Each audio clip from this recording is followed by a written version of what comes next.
ilaha illallah, Allahu akbar, Muhammad Rasulullah, ya Habiballah,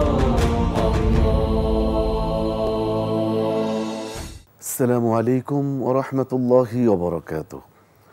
الحمد لله الذي كفى وسلام على عباده الذين اصطفى أما بعد.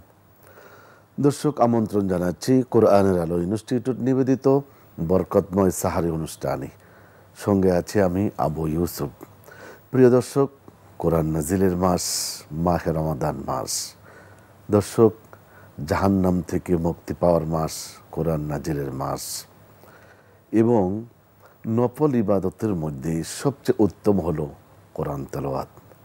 তাই চলুন আমরা এখন পবিত্র কোরআনুল কারীম থেকে তেলাওয়াত এবং তার সংক্ষিপ্ত তাফসীর আমরা শুনি। Allahu akbar, أعوذ بالله من الشيطان الرجيم.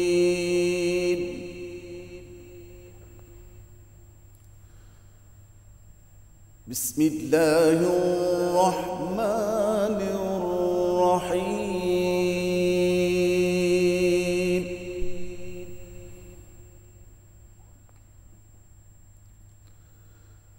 واعبدوا الله ولا تشركوا به شيئا وبالوالدين إحسانا.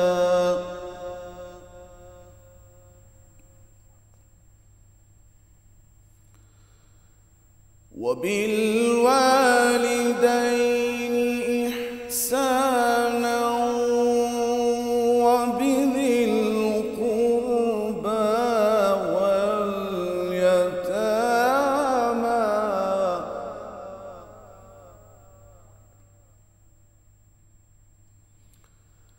وبذي القربى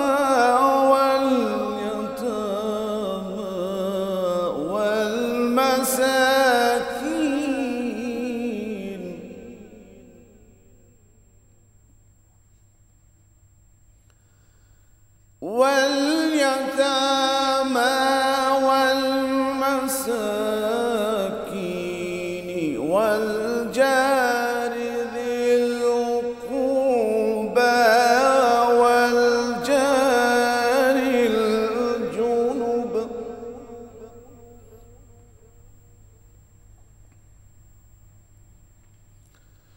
والجار ذي القربى والجار الجنب والصاحب بالجنب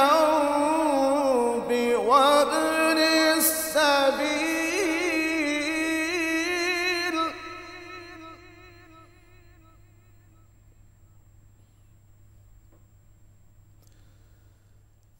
وما ملكت أيمانكم إن الله لا يحب من كان مختالا فخورا.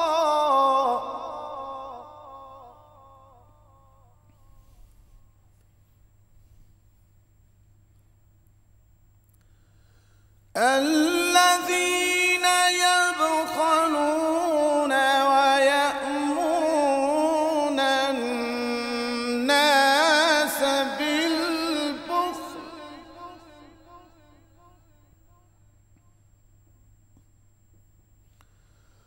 الذين يبخلون ويأمرون الناس بالبخل ويكتمون ما آتاهم الله من فضله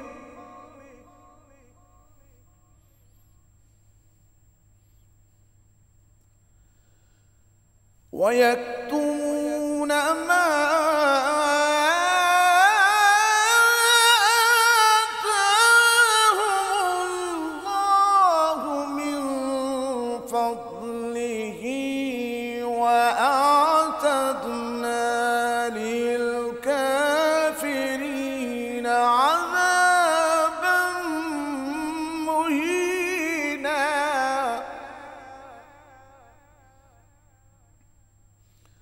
وأعتدنا للكافرين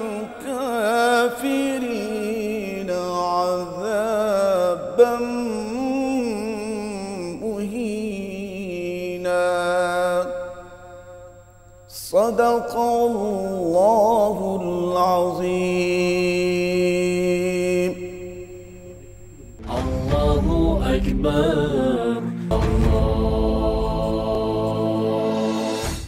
বিসমিল্লাহির রহমানির রহিম আলহামদুলিল্লাহ ওয়াসসালাতু ওয়াসসালামু আলা রাসূলিল্লাহি ওয়া বা'দ। সুপ্রিয় সম্মানিত শ্রদ্ধেয় দর্শক শ্রোতা ভাই ও বোনেরা, বরকতময় সাহরি অনুষ্ঠানের সংক্ষিপ্ত তাফসিরে আপনাদেরকে স্বাগত জানাচ্ছি। আজকে আমরা পঞ্চম পারার মধ্যে আল্লাহ রাব্বুল আলামিন আমাদের জন্য যে নির্দেশনা দিয়েছেন আমরা সংক্ষিপ্ত আকারে তা শোনার চেষ্টা করব। শুরুতেই আল্লাহ রাব্বুল আলামিন পুরুষদের জন্য যে সকল নারীদেরকে বিয়ে করা হারাম তাদের বর্ণনা দিয়েছেন। চতুর্থ পারার শেষ আয়াতে এই বর্ণনা শুরু হয় এবং পঞ্চম পারার প্রথম আয়াতেও এর বর্ণনা কিছুটা বাকি থাকে। তো সেখানে আল্লাহ রাব্বুল আলামিন বলেছেন অল মুহসানাতু মিনান নিসায়ে, অর্থাৎ ও সকল নারীরা যাদের স্বামী রয়েছে, অর্থাৎ যারা বিবাহিত এবং যাদের স্বামী রয়েছে তারাও অন্য পুরুষদের জন্যে হারাম, যতক্ষণ পর্যন্ত ওই মহিলা অন্যের স্ত্রী হিসাবে শরীয়ত সম্মতভাবে রয়েছে ততক্ষণ পর্যন্ত তাকেও বিয়ে করা যাবে না, একথা এখানে বর্ণিত হয়েছে। তারপর আল্লাহ রাব্বুল আলামিন অবৈধ পন্থায় অন্যায়ভাবে সম্পত্তি গ্রাস করা, সম্পত্তি খাওয়া, এই ব্যাপারে অত্যন্ত জোরালোভাবে আমাদেরকে নিষেধ করেছেন। পঞ্চম পারার দ্বিতীয় পৃষ্ঠার শুরুতেই আল্লাহ এটা নিয়ে এসেছেন, বলেছেন ইয়া আইয়ুহাল্লাযীনা আমানু লা তাকুলু আমওয়ালাকুম বাইনাকুম বিল বাতিলি ইল্লা আন তাকুনা তিজারাতান আন তারাদিম মিনকুম। হে মুমিনগণ, তোমরা পরস্পরে বাতিল পদ্ধতিতে অন্যায়ভাবে একজন আরেকজনের সম্পদ খেও না, গ্রাস করো না, আত্মসাৎ করো না, তবে পরস্পর সন্তুষ্টিক্রমে ব্যবসা বাণিজ্যের মাধ্যমে সেটা হইতে পারে। ব্যবসা বাণিজ্যের মাধ্যমে শরীয়ত সম্মত যে পদ্ধতি, এই পদ্ধতিতে একজন আরেকজন থেকে সম্পদ গ্রহণ করতে পারে। এটা ছাড়া অন্যায়ভাবে যেন আমরা সেটা না করি। এরপর বলেছেন ওয়ালা তাকতুলু আনফুসাকুম, এবং তোমরা তোমাদের নিজেদেরকে হত্যা করো না। এটা দুইটা অর্থ হতে পারে, যে আত্মহত্যা করো না, অথবা আরেকজন যাকে তুমি হত্যা করতে যাও সে তো তোমার ভাই, সে তো তোমার আপনজন, অতএব এই জঘন্যতম অপরাধ যেটা সেটাও তোমরা করবে না। এই কথাটুকু আল্লাহ রাব্বুল আলামিন দ্বিতীয় পৃষ্ঠাতে আমাদের জন্য বলেছেন। এরপর পুরুষরা তারা নারীদের কর্তা। আল্লাহ রাব্বুল আলামিন সৃষ্টিগতভাবেই পুরুষদেরকে নারীদের উপর কর্তৃত্ব করার সেই অধিকার এবং যোগ্যতা দিয়ে দিয়েছে। এই কথাটুকু বর্ণিত হয়েছে আর রিজালু কাওয়াবুনা আলান নিসায়ে, অর্থাৎ পুরুষরা মহিলাদের উপর কর্তৃত্ব করবে, তারা কর্তা হিসাবে দায়িত্ব পালন করবে। এবং এটা কি কারণে? এমনি নয়, যেহেতু তারাই মহিলাদের জন্য খরচ করে, তারা তাদের সম্পদ কষ্ট করে সকাল থেকে সন্ধ্যা পর্যন্ত ঘাম ঝরিয়ে তারা যে সম্পদ বা টাকা পয়সা অর্জন করে তারা তাদের স্ত্রীদের জন্যে তা খরচ করে। এদিক থেকে তাদের মর্যাদা। এছাড়াও আরও বিভিন্নভাবে আমরা দেখতে পাই যে আল্লাহ রাব্বুল আলামিন দৈহিক যে সক্ষমতা এবং কষ্টকে সহ্য করার যেই ক্ষমতা, এগুলো তুলনামূলক পুরুষদের বেশি, মেয়েদের চেয়েও। আর আল্লাহ রাব্বুল আলামিন সৃষ্টিগতভাবেই তাদেরকে একটু নরম এবং কোমলমতি করে সৃষ্টি করেছেন, যে কারণে আল্লাহ রাব্বুল আলামিন বলেছেন যে পুরুষরাই কর্তৃত্ব করবে। এবং যদি কোনো মহিলা অবাধ্যতা প্রদর্শন করে তাহলে আল্লাহ রাব্বুল আলামিন তার সংশোধনের জন্যে এই আয়াতের মধ্যে বলেছেন যে ফায়দুহুন্না। আমার প্রিয় ভাই ও বোনেরা, বিশেষ করে ভাইদেরকে বলবো যারা বিবাহ করেছেন, স্বামী এবং স্ত্রীর মাঝে যে কোনো সময়ে ভুল বুঝাবুঝি বা সামান্য মনোমালিন্য হতেই পারে। আল্লাহ রাব্বুল আলামিন এটাকে কিভাবে আপনি সংশোধন করবেন সেটা বলে দিয়েছে। আল্লাহ বলেন ফায়দুহুন্না, প্রথমে তাদেরকে উপদেশ দেবে, ওয়াজ করবে। এটাতে যদি কাজ না হয় তো ওয়াহজুরুহুন্না ফিল মাদাজি', তো শয্যায় মানে একই বিছানায় তাদেরকে পরিহার করবে। অর্থাৎ একই বিছানা থেকেও আপনি যেন বেজার হয়ে অন্যদিকে ফিরে থাকছেন। এটা হলো দ্বিতীয় স্তর। এর পরেও যদি সে অবাধ্যতা প্রদর্শন করে এবং আনুগত্য প্রকাশ না করে তাহলে এখানে কথাটুকু মনে রাখতে হবে, আল্লাহ বলেছেন অদ্রিবুহুন্না, মৃদু তাদেরকে ইসলাহের উদ্দেশ্যে কেবলমাত্র সংশোধনের জন্যে প্রয়োজনে হালকা প্রহার করার কথাও এখানে নির্দেশ রয়েছে। কিন্তু এরপর আল্লাহ আবার বলেছেন যে তারা যদি সংশোধন হয়ে যায় তুমি তখন আর অন্য কোনো দোষ ত্রুটি খুঁজে তাকে দোষারোপ করো না। এরপরেও যদি বিষয়টি কঠিন আকার ধারণ করে, প্রিয় ভাই বোনেরা, পরবর্তী আয়াতে আল্লাহ বলেন ওয়াইন খিফতুম শিকাকা বাইনিহিমা ফাবআসু হাকামাম মিন আহলিহি ওয়া হাকামাম মিন আহলিহা। তোমরা যদি তাদের উভয়ের মাঝে ফাটল ধরার, বিচ্ছেদ হয়ে যাওয়ার মতো একটা পরিবেশের আশঙ্কা যদি তোমরা করো, তাহলে স্ত্রীর ফ্যামিলি থেকে একজন এবং পুরুষের ফ্যামিলি থেকে একজন বিচারক, ফয়সালাকারী তোমরা নিয়ে আসো। এবং তারা উভয়ে যদি আসলে প্রকৃতই তারা যদি সংশোধনের ইচ্ছা করে তাহলে আল্লাহ রাব্বুল আলামিন তৌফিক দান করবেন। সুবহানাল্লাহ, কোরআন কারীমের কী শিক্ষা! যদি আজকে আমরা কোরআনের এই আয়াতের উপরে যদি আমরা যথাযথ আমল করতাম তাহলে আজকে যে বিচ্ছেদ, যেই তালাকের যেই ঘনঘটা, এটা অনেক কমে যেত। এই জন্য আমি দাম্পত্য জীবন যারা কাটাচ্ছেন তাদের প্রতি অনুরোধ করব যে আপনারা কোরআনের এই আয়াতের উপরে যথাযথ আমল করার চেষ্টা করুন। এরপর আল্লাহ রাব্বুল আলামিন অত্যন্ত গুরুত্বপূর্ণ একখানি আয়াত এই পঞ্চম পারায় নিয়ে এসেছেন, যেটা আমরা এখানে পাচ্ছি 10টি অধিকারের কথা আল্লাহ রাব্বুল আলামিন এখানে বলেছেন। প্রিয় ভাই বোনেরা, এই আয়াতটি সম্পর্কে ওলামাদের কেউ কেউ এমনও বলেছেন যে আল্লাহ যদি এই 30 পারা কোরআন নাজিল না করে শুধু এই আয়াতটুকুই যদি শুধু নাজিল করে দিতেন তাহলেই পৃথিবীর মানুষদের জন্য যথেষ্ট ছিল। শুনুন আল্লাহ কি বলে, ওয়াবুদুল্লাহ ওয়ালা তুশরিকু বিহি শাইআ, তোমরা আল্লাহর ইবাদত করো, আল্লাহর সাথে শিরিক করো না। দেখুন, আমি যদি সঠিক ইবাদত করি আর যদি আল্লাহর সাথে শিরিক না করি তাহলে আমার ঈমান, আমার আকীদা সংশোধন হয়ে গেল। এরপর বলেন অবিল ওয়ালিদাইনি ইহসানা, পিতামাতার প্রতি সদাচরণ করা, অবিজিল কুরবা ওয়াল ইয়াতামা, এবং যারা নিকটাত্মীয় তাদের প্রতি সদাচরণ করা, যারা এতিম তাদের প্রতি সদাচরণ করা, ওয়াল জারিজিল কুরবা ওয়াল জারিল জুনুব, নিকট আত্মীয় প্রতিবেশী এবং অনাত্মীয় প্রতিবেশী যারা আপনার রয়েছে তাদের প্রতি সদাচরণ করা, ওয়াল জারিল জুনুবে ওয়াসসাহিবি বিল জামবে, এবং আপনি আজকে এক জায়গা থেকে এক জায়গায় সফর করছেন, সে সময় তো আপনার একজন সফর সঙ্গী রয়েছে, তার সাথে সদাচরণ করার কথা পর্যন্ত এখানের মধ্যে বলা হয়েছে। আপনি একই অফিসে বসে, একই রুমে বসে, প্রিয় ভাই বোনেরা, আপনি হয়তো আপনার সহকর্মী একসাথে কাজ করছেন, তার সাথে সদাচরণ করার কথা পর্যন্ত আজকের আয়াতে এসেছে। ওয়াসসাহিবি বিল জামবে ওয়াবনিস সাবিলে, এবং মুসাফিরদের প্রতি যারা বিপদগ্রস্ত তাদের প্রতি সহযোগিতা করার কথা বলা হয়েছে। ওমা মালাকাত আইমানুকুম, এবং তোমাদের আয়ত্তাধীন যারা রয়েছে অথবা তোমাদের দাসদাসী যারা রয়েছে তাদের প্রতি সদাচরণ করার কথা রয়েছে। তার মানে কাউকে বাদ দেয় নাই।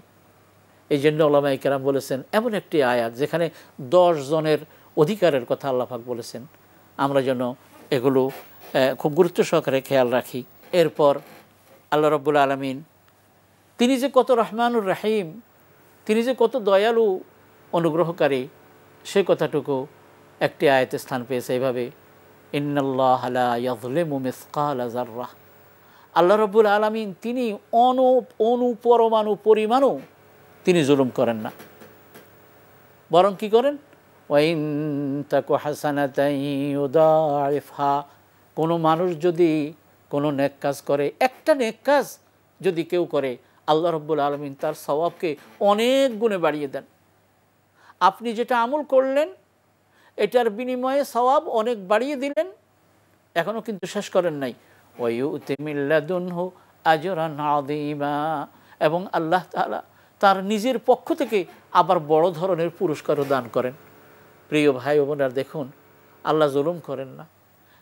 যদি সামান্য কিছু নেক থাকে এটার সব অনেক গুণে বাড়িয়ে তার প্রাপ্য দিয়ে দেন, প্লাস নিজের পক্ষ থেকে বড় ধরনের পুরস্কারও আপনি আল্লাহ পাক তাকে দান করেন। এরপর আল্লাহ রাব্বুল আলামিন শিরক সম্পর্কে গুরুত্বপূর্ণ কথা বলেছেন, ইন্নাল্লাহা লা ইয়াগফিরু আন ইউশরাকা বিহি, আল্লাহ রাব্বুল আলামিন কেউ যদি তার সাথে শিরিক করে তাহলে এটাকে মাফ করবেন না। এই ঘোষণা আজকের পঞ্চম পারার আয়াতে রয়েছে। ওয়া ইয়াগফিরু মা দুনা যালিকা লিমান ইয়াশা, এটাকে বাদ দিয়ে আল্লাহ যাকে চাইবেন তাকে অন্য গুনাহ মাফ করে দিতে পারেন, কিন্তু খাঁটি তওবা ছাড়া শিরক মাফ করা হবে না। এই কথাটুকু আমরা এখান থেকে পেয়েছি। এরপর আহলে কিতাবদের অত্যন্ত লজ্জাজনক একটি বদ অভ্যাসের কথা এখানে তুলে ধরা হয়েছে, সেটা হলো এদেরকে তো আল্লাহ পাক কিতাব দিয়েছেন, ইহুদিদেরকে তৌরাত, নাসারাদেরকে ইনজিল, এরা এরপরেও তাগুত এবং জিপ্তের উপরে এরা বিশ্বাস স্থাপন করেছে, এবং তারা বলেছে কি যে যারা কাফের তারা নাকি যারা ঈমানদার তাদের চেয়েও অধিক সঠিক পথে রয়েছে। এটা অত্যন্ত জঘন্য একটি কথা, আহলে কিতাবরা এই কথা বলেছে। মক্কার কাফেরদের কাছে ইহুদিদের নেতা গেল, তো যাওয়ার পর মক্কার লোকেরা বলল, তোমরা তো আহলে কিতাব, লেখাপড়া জাননেওয়ালা, আচ্ছা বলো তো মুহাম্মদ এবং তার অনুসারীরা সত্যের উপরে আছে নাকি আমরা মুশরিক এবং কাফেররা মক্কার লোকেরা সত্যের উপরে আছি? প্রিয় ভাই বোনেরা শুনুন, যে এই ইহুদি আহলে কিতাব, কিন্তু সে কি বলেছে, অথচ তাদের কিতাবের মধ্যে এই কথা স্পষ্ট যে মুহাম্মদ এবং তার অনুসারীরা তারাই সঠিক পথের উপর রয়েছে, কিন্তু তারা মিথ্যা কথা বলল কি, কয় যে না, তোমরাই সঠিক পথের উপরে রয়েছ, মুহাম্মদ এবং তার অনুসারীরা সঠিক পথের উপরে নহে। আল্লাহ রাব্বুল আলামিন আয়াত নাজিল করে তাদের এই জঘন্য মিথ্যাচারের জবাব দিয়েছেন। এরপর আমানতদারির কথা, ইন্নাল্লাহা ইয়া'মুরুকুম আন তুআদ্দুল আমানাতি ইলা আহলিহা, আমানতদারি কত গুরুত্বপূর্ণ। তো আল্লাহ রাব্বুল আলামিন বলেছেন, তোমরা যারা আমানতদার, তোমাদের কারো কাছে কেউ যদি কোনো কিছু আমানত রাখে অথবা তোমরা যদি দায়িত্বশীল হও তাহলে যথাযথ দায়িত্ব তোমরা পালন করো। কেউ আমানত যদি রেখে থাকে তাহলে চাওয়ার সাথে সাথে তার আমানত তাকে দিয়ে দাও, কারণ যারা আমানতের খেয়ানত করে তাদেরকে বলা হয়েছে মুনাফিক। এরপর আল্লাহ রাব্বুল আলামিন অত্যন্ত গুরুত্বপূর্ণ আরেকটি আয়াত এর মধ্যে বলেছেন, হে ঈমানদারগণ, তোমরা আল্লাহর আনুগত্য করো, তোমরা রাসূলের আনুগত্য করো, এবং তোমাদের মধ্যে যারা নির্দেশ দেওয়ার অধিকার রাখে তাদেরও আনুগত্য করো, কিন্তু যদি নির্দেশদাতারা অন্যায়ভাবে কোনো নির্দেশ দেয়, কোরআন সুন্নাহর পরিপন্থী কোনো নির্দেশ দেয়, তাহলে সেটা মানা যাবে না। আর তোমরা যদি কোনো বিতর্কে জড়িয়ে পড়ো, ইখতিলাফ যদি করো, মতবিরোধ যদি তোমাদের মধ্যে সৃষ্টি হয়, তাহলে সরাসরি বিষয়টিকে আল্লাহ এবং আল্লাহ রসুলের দিকে ফিরিয়ে দাও। প্রিয় ভাই বোনেরা, আজকে যেদিকে তাকাই সেদিকে মতবিরোধ দেখতে পাই, কিন্তু যদি আমরা এমত অবস্থায় বিষয়টিকে সরাসরি কোরআন এবং সুন্নাহর দিকে যদি ফেরাই, তাহলে আর কোনো বিপদ থাকে না, কোনো সমস্যা থাকে না। কারণ আল্লাহ রাব্বুল আলামিন নিজেই বলেছেন যে এটাই হলো উত্তম এবং পরিণামের দিক থেকে সবচেয়ে ভালো। এরপর সালাম আমরা কিভাবে দেব, কিভাবে সালামের জবাব দিব, এই সম্পর্কে কথা এসেছে। এবং ইচ্ছাকৃতভাবে কেউ যদি কাউকে হত্যা করে তাহলে তার যে কত বড় পাপ, এই কথা এই সূরার মধ্যে এই পারার মধ্যে এসেছে, ওমাই ইয়াকতুল মুমিনান মুতাআম্মিদান, যে নাকি কোনো মুমিনকে ইচ্ছাকৃত হত্যা করে ফাজাজাউহু জাহান্নামু খালিদান ফিহা, তার জাযা হলো জাহান্নাম, চিরস্থায়ী জাহান্নামী। ওয়াগাদিবাল্লাহু, আল্লাহর গজব তার উপরে, ওয়া লাআনাহু, এবং আল্লাহর লানত, এবং আল্লাহ তার জন্য বড় ধরনের আযাব তৈরি করে রেখেছেন। সুতরাং আজকে সারা পৃথিবীব্যাপী অন্যায়ভাবে যে সমস্ত হত্যা সংগঠিত হচ্ছে তাদের শাস্তি কত জঘন্য আজকে আমরা এই আয়াতের মাধ্যমে সেটা জানতে পারলাম।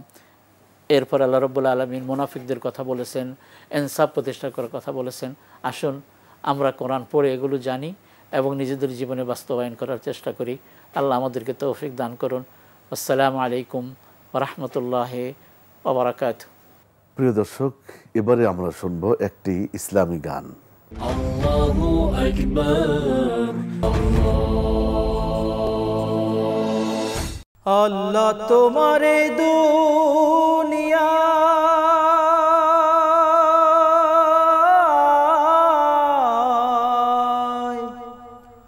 আল্লাহ তোমারে দুনিয়ায় কেউ আসে কেউ চলে যায়, প্রভু তোমার ভয়ে কারো কাঁদে না হৃদয়, প্রভু তোমার ভয়ে কারো কাঁদে না হৃদয়। আল্লাহ তোমারে দুনিয়ায় কেউ আসে কেউ চলে যায়, তবু তোমার ভয়ে কারো কাঁদে না হৃদয়, তবু তোমার ভয়ে কারো কাঁদে না হৃদয়। এই দুনিয়া পেয়ে আমার বদলে গেল মন, দু চোখেতে এলো শুধু রঙিন স্বপন। এই দুনিয়া পেয়ে আমার বদলে গেল মন, দু চোখেতে এলো শুধু রঙিন স্বপন। ভাবলো না মন আল্লাহ ছাড়া,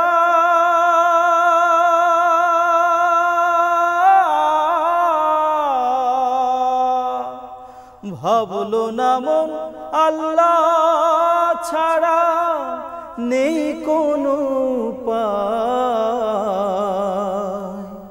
তবু তোমার ভয়ে কারো কাঁদে না হৃদয়, তবু তোমার ভয়ে কারো কাঁদে না হৃদয়। আল্লাহ তোমারে দুনিয়ায় কেউ আসে কেউ চলে যায়, তবু তোমার ভয়ে কারো কাঁদে না হৃদয়, তবু তোমার ভয়ে কারো কাঁদে না হৃদয়। থাকতে সময় আল্লাহকে মন ডাকরে হরদম, এই দুনিয়ায় এই জীবনের সময় বড় কম। থাকতে সময় আল্লাহকে মন ডাকরে হরদম, এই দুনিয়ায় এই জীবনের সময় বড় কম। হাসর মিজান পুলসিরাতে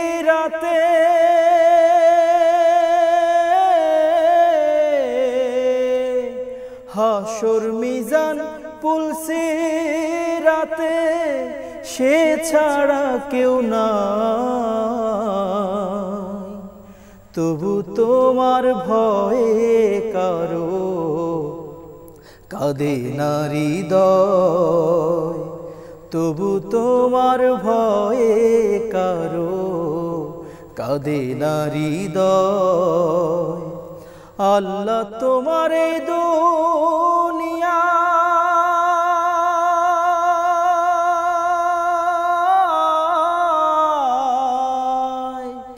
আল্লাহ তোমার এই দুনিয়ায় কেউ আসে কেউ চলে যায়,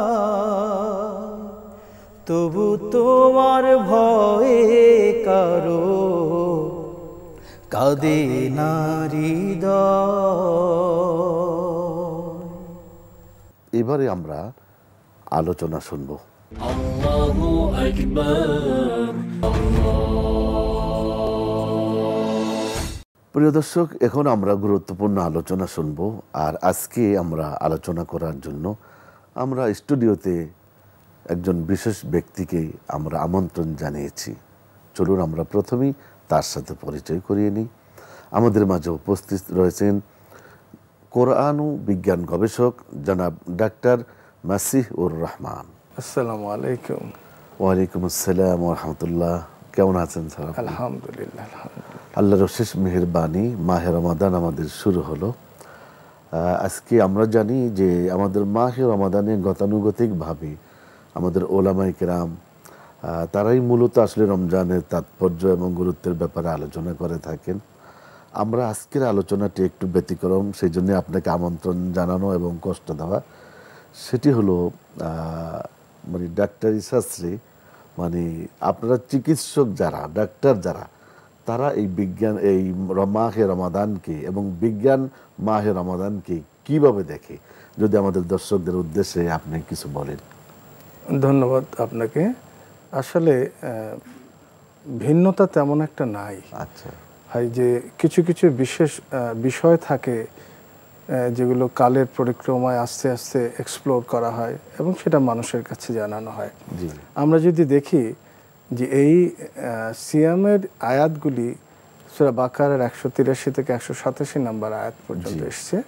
তো আমরা 183 থেকে 185 নম্বর আয়াতের দিকে একটু খেয়াল করে দেখি যে আসলে কি বলা হলো। আপনি জানেন এই সিয়ামের ব্যাপারটা কিন্তু অনাদিকাল, মানে হিউম্যান সিভিলাইজেশন থেকে প্রত্যেক কিন্তু সম্প্রদায়ের উপরই ছিল।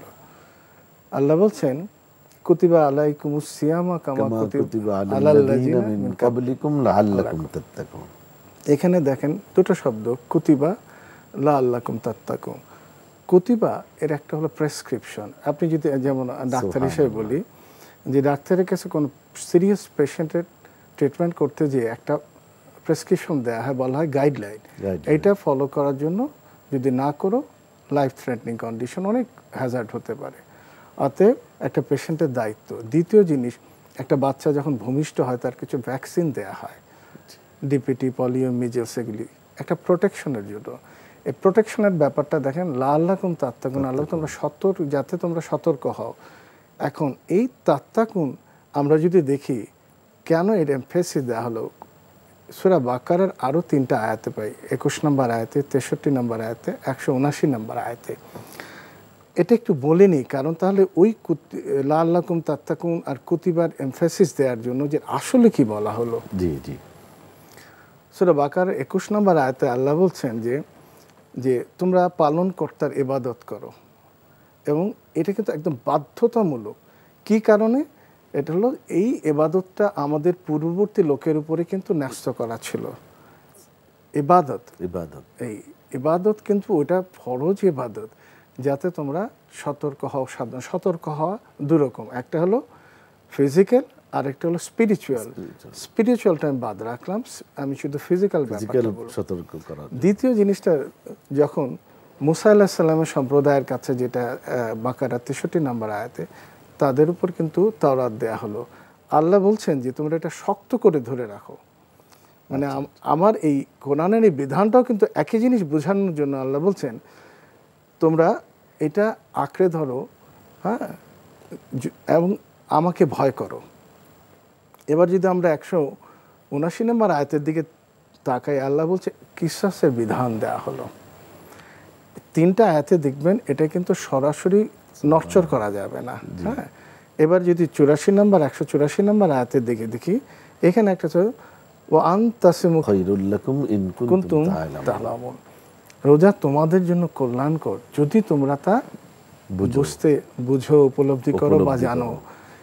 উপলব্ধি আর বুঝার বিষয়টা একটু পরে আসি, তার আগে 185 নম্বর আয়াতটুকু বলে নিই। এখানে আল্লাহ বলছেন কোরআন নাজিলের মাস। রমজানের সবচেয়ে শ্রেষ্ঠত্ব এই মাসে কোরআন নাজিল হয়। সুবহানাল্লাহ। এক, আল্লাহ বলছেন যে আমি যে এই বিধানটুকু দিলাম তোমাদের কিন্তু কষ্ট দেওয়ার জন্য না। এভাবে বলা যায়, একটা বাচ্চার যখন অ্যাপেন্ডিসাইটিস হয়, তার অ্যাপেন্ডিসেক্টমি করা হয়, বাবা মার জন্য কষ্ট, কিন্তু এই কষ্টটার জন্য বাচ্চার লাইফ সেভিংস হয়। রাইট। ঠিক একইভাবে রোজাতে কিছু খাদ্যে আমরা হয়তো খাওয়া দাওয়া করতে পারছি না, কিন্তু কিছু সময় কিন্তু এটা আমাদের ফিজিক্যাল যে বেনিফিটটা দেয় সেটা কিন্তু আমরা বুঝি না, বুঝতেও পারি না। যারা হয়তো বিজ্ঞানী তারা এক্সপ্লোর করে, এরকম কিছু একটা দুটা মেসেজ দিচ্ছি। যেমন সূরা আনামের 153 নম্বর আয়াতে আল্লাহ বলছেন এটি হলো সহজ সরল পথ। ওয়া আন্না হাযা সিরাতুম মুস্তাকিম ফাত্তাবিউন, এইটি অনুসরণ করো।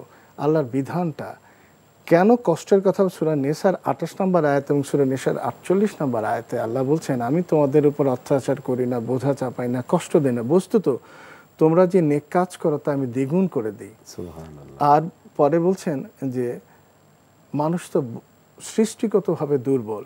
এই কয়টা আয়াত থেকে আমি দেখি দুর্বলতা আসলে আমরা কিন্তু যে কোনোভাবে ব্যাকটেরিয়া, ভাইরাস, তারপর হচ্ছে ফাঙ্গাস, বিভিন্ন ইনফেকশনে রোগের কারণে দুর্বল। শুধু আমি রোগের ব্যাপারটা বললে অন্য কিছু, মানসিকভাবে মানুষ দুর্বল থাকে। তো এখন যে বিষয়টা নিয়ে আসছি সেটা হলো যে রোজার সময় শরীরের কয়েকটা সেলের অ্যাক্টিভিটি বেড়ে যায়। তার মধ্যে একটা হলো ম্যাক্রোফেজ, একটা হচ্ছে নিউট্রোফিল, একটা হচ্ছে মনোসাইট। এই সময় সেল মিডিয়েটেড ইমিউনিটি বেড়ে যায়। আচ্ছা। আরেকটা জিনিস হলো এনকে সেল আমরা বলি, এটা হলো ন্যাচারাল কিলার সেল। ন্যাচারাল কিলার সেলের কয়েকটা কাজ বলি, যে আমরা বললাম যে আল্লাহ বলছেন যদি তোমরা জানতে। তো যদি জানার বিষয়টা খুব খুব বেশি এমফেসিস দিচ্ছে এই কারণে, ন্যাচারাল কিলার সেলের একটা কাজ হচ্ছে যে শরীরে কোনো সেল যদি টিউমারাস হয়, ক্যান্সারাস হয়, বা শরীরে কোনো ভাইরাস অ্যাটাক করে, তখন এর কাজ হচ্ছে এটা কিল করা। এখন এই রোজা যখন রাখে এই সেলের পরিমাণ প্রচুর পরিমাণ বেড়ে যায়, ফলে দেখা যায় শরীরে যেসব অসুস্থতা থাকে, ভাইরাস থাকে, ব্যাকটেরিয়া থেকে, বা কোনো সেল যখন টিউমার বা ক্যান্সারাস টার্ন নিতে থাকে, তখন কিন্তু এই এনকে সেল বা ন্যাচারাল কিলার সেলের কাজ খুব 100% সাকসেসফুলি কাজ করে। এই ন্যাচারাল সেল যেটা এনকে সেল বলে, ন্যাচারাল কিলার সেল, এর মধ্যে দুটো এনজাইম থাকে। হ্যাঁ, একটা বলা হয় পারফোরিন, আরেকটা বলা হয় গ্র্যানজাইমস। আচ্ছা আচ্ছা। পারফোরিন এর কাজ হচ্ছে পারফোরেট করা, ফুটা করা কোনো টিউমার সেল ধরা যাক। এই কারণে বললাম যদি তোমরা জানতে, আল্লাহ বলছে যদি তোমরা জানতে। তাহলে একটা সেল যখন ক্যান্সারাস টার্ন নিতে থাকে, অথবা বেনাইন টিউমার বলি যে সাধারণ যেটা ক্যান্সারাস না, ওই সেলটা সে ফুটা করে। এর কাজ হচ্ছে সেলটা ফুটা করে। এটা হলো এনকে সেলের সাইটোপ্লাজম একটা তার মধ্যে থাকে, এবং সে যখন এটা পারফোরেট করে বা ফুটা করে, তখন তার যে আরেক গ্র্যানজাইম যেটা, সেটা তার মধ্যে ঢুকে যাওয়ার ফলে একটা কাজ করে, তার total structure, DNA structure change করে তার একটা প্রোগ্রাম সেল ডেথ বলে, এটা অ্যাপোপ্টোসিস, সেলটাকে অটোমেটিক্যালি কিল করে। এই যে ফাংশনটা বললাম যে ন্যাচারাল কিলার সেলের যে ফাংশনটা, এটা রোজা রাখার কারণে মারাত্মকভাবে বেড়ে যায়। সুতরাং আমরা যে ফার্স্ট লাইন একটা ইমিউনিটি পাচ্ছি ভাইরাস, ব্যাকটেরিয়া থেকে, এবং শরীরের ভিতরের যে সেলগুলি চেঞ্জ হওয়া থেকে, সেটা কিন্তু আমরা জানলাম। এবার দ্বিতীয় সাধারণভাবে জানি, যখন কেউ রোজা রাখে তখন কিন্তু আপনি ধরেন উপর থেকে নিচ পর্যন্ত যদি আমরা ধরি, ব্রেইনের যে সেরিব্রাল কর্টেক্স এর ফাংশন বেড়ে যায়। আচ্ছা। এটা একজন বিজ্ঞানী বলতে, অ্যালেন কট, একজন নিউরোসায়েন্টিস্ট, তিনি বলছেন। তিনজন বিজ্ঞানী যাদের বলা হয় যে ফাদার অফ মেডিকেল সায়েন্স, একজন হচ্ছেন হিপোক্রেটিস, একজন হচ্ছে গ্যালান, একজন হচ্ছে প্যারাসেলসাস। এরা বলছে যে এটা ডিভাইন মার্সি, আল্লাহ স্বর্গ থেকে, তারা তো গড বলে, সে এটা একটা তার একটা আশীর্বাদ রোজা, তারা বলছে তোমরা না খেয়ে থাকো যদি তোমরা সুস্থ থাকতে চাও। এটা কিন্তু তারা কিন্তু সেই ঈসা আলাইহিস সালামের জন্মের আগের এবং পরের এই সময়কার বিজ্ঞানী, কত আগের কথা বলি, প্রায় 2000 বছর আগের কথা। এর পরবর্তীতে আরও কিছু বিজ্ঞানী যেমন জন রুটি, তিনি একটা কথা বললেন, অ্যালেন কট বললেন কথাগুলি। আমরা যদি দেখি যে রোজা রাখলে রক্তের যে প্রবাহ এটা হালকা হতে থাকে, দ্যাট ইজ হলো যেহেতু ব্লাডটা গ্র্যাজুয়ালি পাতলা হয়। কী কারণে? আমি যখন খাবার খাই সেটা কিন্তু আলটিমেটলি ব্লাডে যায়, লিভারে আসে, ডিটক্সিফিকেশন হয়। ডিটক্সিফিকেশনের সময় একসময় লিভার কিন্তু অকেজো হতে থাকে, এখানে কিন্তু ফাইব্রাস টিস্যু জমতে থাকে। এই রোজা রাখলে মানুষ যদি খাদ্যাভ্যাস পরিবর্তন করতে পারে তাহলে কিন্তু লিভারটা চমৎকার ফাংশনিং থাকে। এর কারণে কিডনিটা খুব ভালো থাকে, রক্তে যে কোলেস্টেরল থাকে সেটা কমতে থাকে, তার প্রেশার কন্ট্রোলে থাকে, ডায়াবেটিস কন্ট্রোলে থাকে। কারো কারো ক্ষেত্রে মাইগ্রেন বেড়ে গেল, কারো বেশিরভাগ ক্ষেত্রে কমে যায়। তার মানে মাহে রমাদানের, রমজানের যে রোজাটা, মানে আল্লাহ রাব্বুল আলামিন যে 1400 বছর আগে যে আয়াতটি নাজিল করলেন, ওয়া আন তাসুমু খায়রুল লাকুম ইন কুনতুম তা'লামুন। তা আমরা তো আপনার বিশেষ করে যে আপনার যে বক্তব্যগুলো বা যে মেসেজটা আপনি দিলেন যে অনেকগুলো রোগের উপকার, আর আল্লাহ রাব্বুল আলামিন কোরআনে বললেন যে রমজানের রোজাটা তোমার জন্য কল্যাণ এবং মঙ্গল। সুবহানাল্লাহ। এখন সেটাই বললাম, যেটা যে আমি তোমাদের ইরদুল্লাহ বিকুমুল উসরা, এই যে কথাটা হলো বোঝা চাপায় না। বোঝার ব্যাপারটা হলো তুমি দেখো এমন কিছু কাজ আছে যেটা কষ্টসাধ্য সামান্য, কিন্তু এটা ফাইনালি কিন্তু তোমার জন্য, যেমন ডাক্তার যখন বলে আপনার 5 কিলোমিটার হাঁটতে হবে, এটা তো কষ্টকর ব্যাপার, কিন্তু বেনিফিট আনে কি? আর রোজার বেনিফিটটা বললাম ফিজিক্যাল স্পিরিচুয়াল দুটোই। এখন আমার মনে হয় মতলাম যে বিষয়টি আমরা করতে পারি যে আসলে এই যে কোরআন, প্রথমে যদি মানুষের যদি কোরআনিক জ্ঞান যদি থাকতো, কোরআন যদি গবেষণা করত, এই বর্তমানে যারা অজ্ঞতাবশত মনে করে যে রমজানের রোজাটা তার জন্য শারীরিকভাবে কোনো উপকার বা কোনো কল্যাণ আনে না, এই যে সাংঘর্ষিক কথাবার্তা, এটা তো আমার মনে হচ্ছে যে কোরআন না জানা, না বোঝার কারণে। যে আমি যতটুকু জানি, হয়তো আপনি যেহেতু আপনাদের লাইনে যে আরও বেশি তথ্য আপনি দিতে পারবেন, যে অনেক অমুসলিমরা পর্যন্ত কিন্তু কোরআনুল মুসলমানদের এই যে সিয়াম উপবাস নিয়ে কিন্তু তারা রিসার্চ করেছে, গবেষণা করে যে আসলে কেন তারা সিয়াম সাধনা করে। তারা কিন্তু পজিটিভলি রেজাল্ট দিয়েছেন যে আসলে এটা মুসলমানদের জন্য বিরাট একটা সুবর্ণ সুযোগ, যা অন্য কোনো ধর্মে বা অন্য কারোর জন্য কিন্তু এই বিধানটা বা এই সুযোগটা নেই। এই যে সিস্টেমে চলার কারণে টাইম মতন সাহারি, টাইম মতন ইফতার, নির্দিষ্ট একটা সময় উপবাস থাকা, যেটা শারীরিকভাবে যে এত বেশি উপকার, সুবহানাল্লাহ। এটা তো মানুষ আসলেই যদি তোমরা জানতে, এখানে কিন্তু বিষয় এখানে চলে আসে, এখানে আপনি না জানার কারণেই কিন্তু আমাদের যে চমৎকার কথাটা আপনি বললেন যে অন্যান্য ধর্মের যে রোজা, আমি হয়তো সময় পেলে পরে বলবো, যে আমরা আসলে একেবারে শেষ পর্যায়ে, সেটা হলো শুধু একটা কথা বলে নিই যে রোজা আমরা 15, 16, 17 ঘন্টার মধ্যেই থাকি। দেখা যায় এই 17 ঘন্টার মধ্যে কিন্তু 17.5 ঘন্টার মধ্যে ব্লাডের ইউরিনে কোনো চেঞ্জ আসে না। হ্যাঁ, আমরা রিসার্চগুলি একটু পরে হয়তো বলতেও পারি সুযোগ পেলে। তো কিন্তু অনেক ধর্মের তাদের অত ফাস্টিং প্রসিডিউর কিন্তু ওদেরও আছে। কেউ সপ্তাহে 1 দিন করে, 2 দিন করে, কেউ মাসে 1 দিন করে, বছরে 1 বার বা 2 বার করে। কিন্তু কিছু কেউ 30 আওয়ার্স ফাস্টিং, এটা কিন্তু তার শরীরের জন্য হ্যাজার্ডাস। 24 ঘন্টা করে, অনেকে 20 ঘন্টা করে। এটা কিন্তু প্রচণ্ড ক্ষতিকর। আল্লাহ এই জন্য বলছেন যে আমি তো বোঝা চাপাই না, তার শরীরে ডিসএবিলিটি হবে, সে ডিহাইড্রেশনে সাফার করবে, অ্যাসোসিয়েট কমপ্লিকেশন হবে। অর্থাৎ এর থেকে মুক্তি দেওয়া একটা সায়েন্টিফিক হতে এমন একটা জায়গাতে, যে আমি যদি ইউরিন স্পেসিফিক গ্র্যাভিটি দেখি তখন দেখা যায় ওটাকে কিন্তু কমপ্লিকেশনের কোনো লেভেলে থাকে না। এই কারণে রিসার্চ থেকে বলা হয় যে এই 16 ঘন্টা, 17 ঘন্টা, 15 ঘন্টা, 15.5 ঘন্টা খুব হেল্পফুল।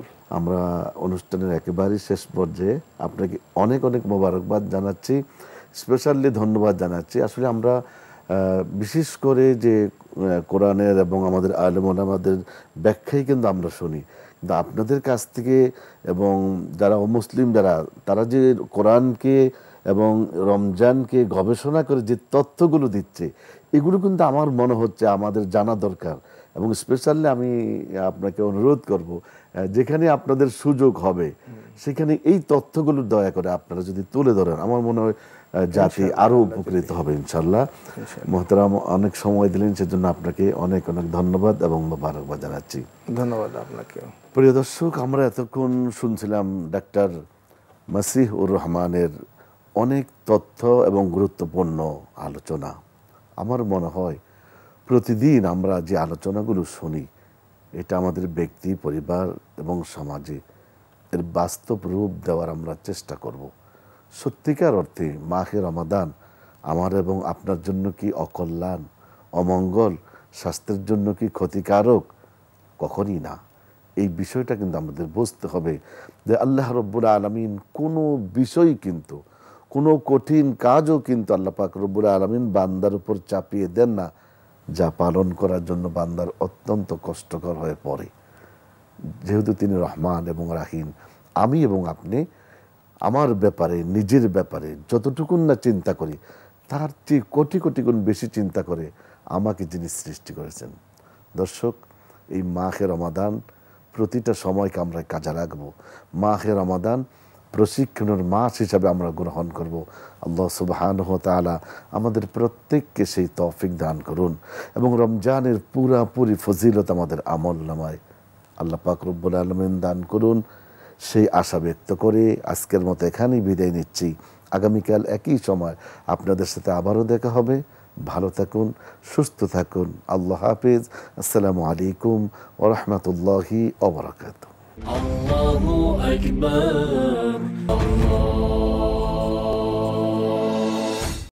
যেন আল্লাহ নামে গাইতে পারি এই তো নিবেদন,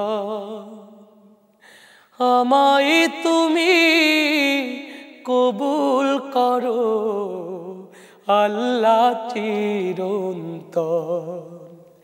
যেন আল্লাহ নামে গাইতে পারি এই তো নিবেদন, আমায় তুমি কবুল করো আল্লাহ চিরন্তন, আমায় তুমি কবুল করো আল্লাহ চিরন্তন। আমার প্রাণের শক্তিটুকু, মনের সকল ভক্তিটুকু, আমার সকল শক্তিটুকু, মনের সকল ভক্তিটুকু তোমার জন্য করতে পারি, দিও অটল মন। যেন আল্লাহ নামে গাইতে পারি এই তো নিবেদন, আমায় তুমি কবুল করো আল্লাহ চিরন্তন, আমায় তুমি কবুল করো আল্লাহ চিরন্তন। তোমার পথে দাঁড়িয়ে থাকি, টিকে থাকার স্বপ্ন রাখি, যেন তোমার ভালোবাসা, যেন তোমার ভালোবাসা থাকে সারাক্ষণ। সাহস দিও দাঁড়িয়ে থাকার, ঈমান আমল বাঁচিয়ে রাখার সাহস দিও দাঁড়িয়ে থাকার, ঈমান আমল বাঁচিয়ে রাখার, যেন তোমার ভালোবাসা থাকে সারাক্ষণ, যেন আল্লাহ নামে গাইতে পারি এই তো নিবেদন। আমায় তুমি কবুল করো আল্লাহ চিরন্তন, আমায় তুমি কবুল করো আল্লাহ চিরন্তন।